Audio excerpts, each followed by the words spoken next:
Minggu ini kita umat Islam diingatkan kepada satu peristiwa besar yang pernah terjadi dalam sejarah perkembangan Islam, yaitu peristiwa diturunkannya kitab suci Al-Quran, atau yang populer dengan peristiwa Nuzulul Quran.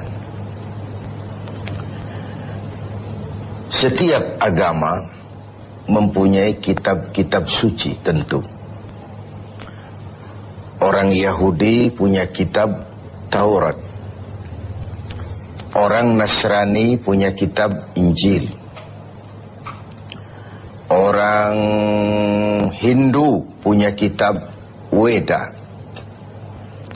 Orang Buddha punya kitab Tripitaka. Pengikut Zoroaster, agama Majusi, punya kitab Zen Avesta. Dan kita umat Islam oleh Allah Subhanahu wa ta'ala diberikan Al-Quranul Karim. Mengapa kita yakini Quran sebagai kitab suci? Paling kurang karena 3 hal. Pertama, sampai dengan hari ini tidak seorang pun yang mampu membuat satu kitab seperti Al-Quran ini. Bahkan janganlah satu kitab, satu surah sekalipun, bahkan satu ayat sekalipun. Sebuah kitab dinamakan suci kalau dia bebas dari intervensi manusia. Kalau memang Al-Quran adalah buatan seorang yang bernama Muhammad, yang Muhammad mampu melakukannya, orang lain juga tentu akan mampu. Barangkali belum pernah ada yang mencoba. Sudah. Bahkan Al-Quran sendiri memberikan tantangan. Wa in kuntum fi raibim mimma nazzalna ala abdina fa'tu bi suratin min misli. Jikalau kamu ragu terhadap Al-Quran yang kami turunkan kepada hamba kami Muhammad, kalian anggap itu bikinan Muhammad saja, coba kau buat satu surah saja semacam Al-Quran ini. Tak mampu kamu sendiri, wada'u syuhada'akum, ajak teman-teman kamu secara bersama-sama, buat satu surah saja semacam Al-Quran ini. Pernah ada yang mencoba membuat satu surah dengan gaya bahasa surah Al-Fil. Al-Fil wa mal-fil wa ma adraka mal-fil lahu khurtumun tawil wa lahu zail. Gajah. Apakah gajah itu? Tahukah kamu apa itu gajah? Dia punya belalai dan dia punya ekor yang panjang. Kalimatnya sudah berbentuk syair, tapi isi jauh panggang dari api. Karena yang namanya gajah, tidak perlu turun surah seperti itu pun orang ngerti kalau gajah mesti punya belalai dan mesti punya ekor. Jadi isi jauh panggang dari api. Surah semacam Al-Fil tadi dibuat oleh Musailamah Al-Kadzab. Dan masyarakat Quraisy memang kaya sekali dengan penyair, dengan pujangga, dengan sastrawan. Sehingga tiap tahun di pasar namanya Ukaz dipertandingkan syair-syair yang hebat-hebat itu. Pemenangnya digantungkan syairnya di dinding Ka'bah. Sudah dicoba itu. Pada sisi lain kita melihat bahwa gaya bahasa hadis tidak sama dengan gaya bahasa Al-Quran. Kalau memang Al-Quran bikinan Nabi Muhammad, tentu saja bahasa Al-Quran sama dengan bahasa hadis. Ternyata jauh sekali. Jadi Al-Quran isi dan redaksi langsung dari Allah Subhanahu wa ta'ala. Sedangkan hadis isi dari Allah, redaksi dari Nabi Muhammad sallallahu alaihi wasallam. Ini yang pertama. Yang kedua, kita yakini Quran sebagai kitab suci karena ajarannya sesuai dengan fitrah manusia. Secara logika bisa kita terima tentu. Allah pencipta manusia.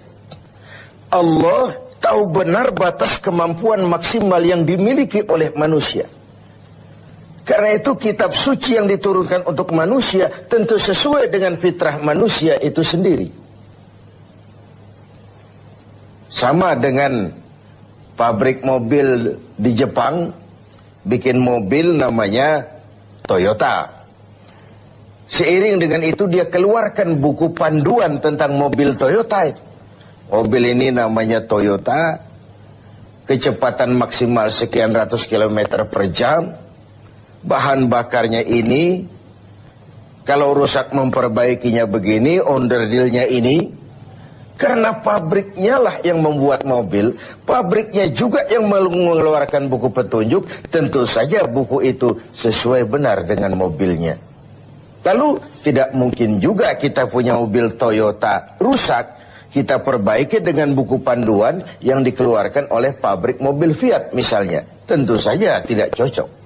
Begitulah manusia. Jikalau dia ingin baik, jikalau dia ingin mencapai sukses dunia dan akhirat nanti, dia harus menggunakan buku petunjuk yang diturunkan oleh yang bikin manusia. Perintah Al-Quran, ajarannya sesuai dengan fitrah. Apabila kemampuan melaksanakan sebuah perintah berkurang, maka tekanan perintah pun biasanya menurun. Mari kita ambil beberapa contoh. Satu hari seorang sahabat datang menghadap Rasulullah sallallahu alaihi wasallam. Lalu berkata, "Halaktu ya Rasulullah." Ya Rasul, celaka benar saya. "Ma ahlakaka?" Apa yang bikin kau celaka? "Waqa'tu ala imra'ati fi Ramadan." Sedang puasa Ramadan, saya tidak kuat ya Rasul. Saya bergaul dengan istri saya. Begitu? Iya, ya sudah. Bayar dendanya. Apa ya Rasul? Bebaskan budak. Saya tidak punya budak ya Rasul. Benar? Benar. Kau puasa 2 bulan berturut-turut. Arti 2 bulan berturut-turut itu sudah 50 hari batal, ulang lagi dari hari pertama. Itu mutawalliyat, berturut-turut. Tidak kuat ya Rasul. Tidak kuat. Tidak kuat saya, 1 bulan saja saya tidak kuat, apalagi 2 bulan. Benar kau tidak kuat? Tidak kuat. Ya sudah. Kau beri makan fakir miskin. 1 orang 1 mud. Ya Rasul. Jangankan memberi makan 60 fakir miskin. Istri saya di rumah sehari masak, sehari tidak. Saya orang miskin ya Rasul. Lagian terlalu juga ini orang. Sudah miskin berani melanggar peraturan. Rasul senyum kemudian masuk ke dalam kamar. Keluar kembali membawa sekeranjang kecil kurma. Bung, kalau kau tidak punya apa-apa di rumahmu, bawa pulanglah kurma ini, sedekahkan kepada orang-orang miskin di kampungmu sebagai pembayar dendamu. Ya Rasul, apalagi? Di kampung saya itu yang paling miskin saya. Terlalu betul orang ini. Marahkah Rasul mendengar ini? Beliau malah senyum makin mengembang lalu berkata, kalau memang begitu kondisimu, bawa pulanglah kurma ini, beri makan anak istrimu di rumah. Inilah watak dari perintah Al-Quran itu. Ngono ya ngono, ning ojo koyo ngono. Tidak kalau sudah begitu ya, mesti begitu, tidak. Sesuai dengan fitrah manusia. Di awal-awal turun perintah puasa, sebagian sahabat itu menyangka siang malam tidak boleh bergaul dengan istri. Mau bertanya mereka malu. Akhirnya ada juga yang nyerempet-nyerempet. Nah, satu hari selesai sholat zuhur, antara mereka kumpul, saling bertukar pengalaman. Yang satu bilang, semalam saya nggak tahan loh. Terus, ya saya nyelonong sama istri saya. Yang di sudut satu bilang, saya juga loh. Ternyata banyak. Terhadap ini kemudian turunlah penegasan Al-Quran. Uhilla lakum laylatas siyami arrafasu ila nisaikum. Dihalalkan bagi kamu pada malam berpuasa bergaul dengan istrimu. Kenapa? Ini fitrah.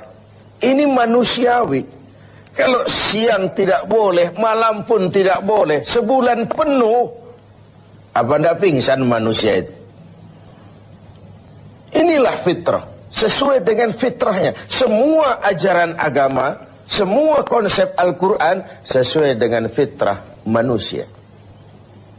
Suatu kitab dinamakan suci memang kalau ajarannya sesuai dengan fitrah manusia. Bukan memberikan beban kepada manusia. Makin kita renungi konsep Al-Quran, makin kita renungi perintah-perintah agama, makin sampai kita kepada keyakinan bahwa itu sebenarnya apa yang diperlukan oleh manusia. Kita perlu sholat, kita perlu puasa, kita perlu zakat, sedekah, kita perlu sholat tahajud di keheningan malam, perlu. Kalau agama sudah merupakan needs, kebutuhan, keperluan dalam hidup kita, maka tidak ada lagi beban dalam melaksanakannya. Selama ini kan kita masih pada tahapan, saya wajib sholat, saya wajib sedekah, saya wajib haji. Tapi kalau sudah saya perlu, dengan merenungi kenapa kita sujud, kenapa kita bersedekah, apa manfaat yang kita peroleh dari melaksanakan ibadah haji, kita akan sampai kepada ini adalah needs. Pada saat itu pelaksanaan ajaran agama tidak lagi akan menjadi beban, tapi akan kita laksanakan dengan sepenuh hati, karena dalam kita sujud kepada Allah, disitulah tingkat keperluan hidup kita. Puasa, zakat, infak, sedekah, dan begitu seterusnya.